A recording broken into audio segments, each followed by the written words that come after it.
Hey guys, it's Charles with M Engineering. Area51 Motorsports brought us this beautiful 720S McLaren for a custom tune on the Dyno.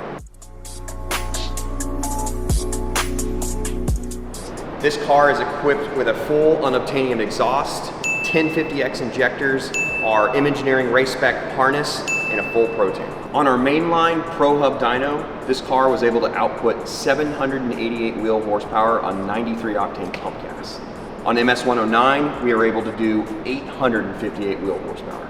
The blue line here represents 93 octane, that's pump gas. On race gas MS109, you've got the red line here. So as you can see, throughout the whole mid and upper RPM range, there's a pretty big power increase.